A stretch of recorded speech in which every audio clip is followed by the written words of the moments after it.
Hi, welcome to another edition of Azure Every Day. My name is Bob Rubaki and I'm a consultant with Pragmatic Works. And a while back, Microsoft introduced Generation 2 of the Azure SQL Data Warehouse platform.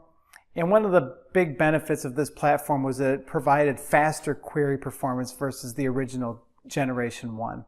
And so today I want to talk a little bit about how Generation 2 of Azure SQL Data Warehouse gets this faster query performance. To begin, I want to show this diagram of the architecture of the Azure SQL Data Warehouse platform.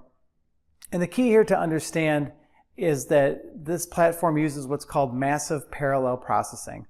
So the idea is that we would issue a query to one control node, as we see in the top, and then that control node distributes that query across multiple compute nodes, as you see in this illustration here, kind of in that middle tier.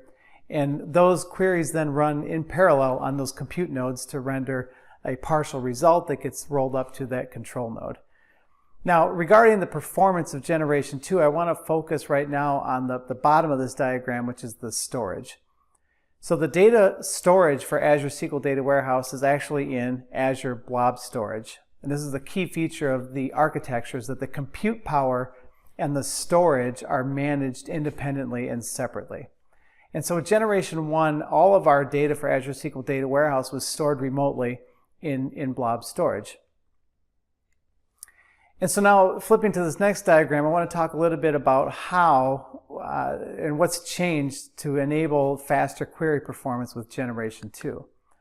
We still have the same fundamental architecture. Our data is still stored remotely in Blob Storage.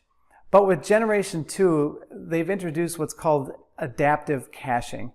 And that really is enabled by a couple things. Number one, there was new hardware introduced to the Azure platform. So Azure SQL Data Warehouse Gen 2 is running on a new version and a new generation of hardware. And part of that includes SSDs on the compute nodes. And so that's part of where we get the speed from. But what I want to highlight here as far as the query performance is this notion of adaptive caching.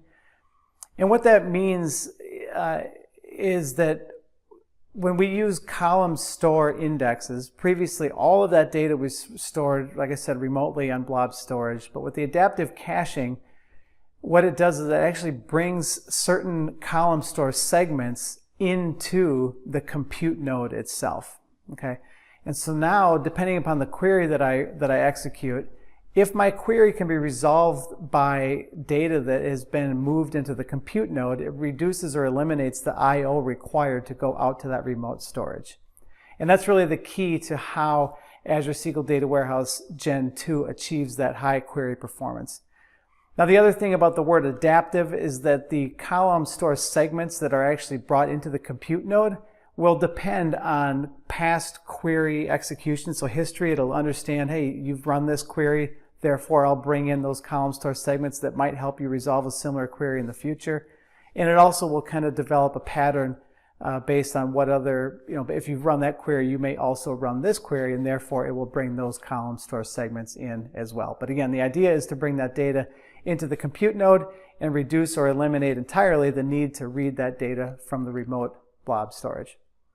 I hope you found this information useful. If you have any questions about Azure SQL Data Warehouse, please reach out, let us know. Thank you.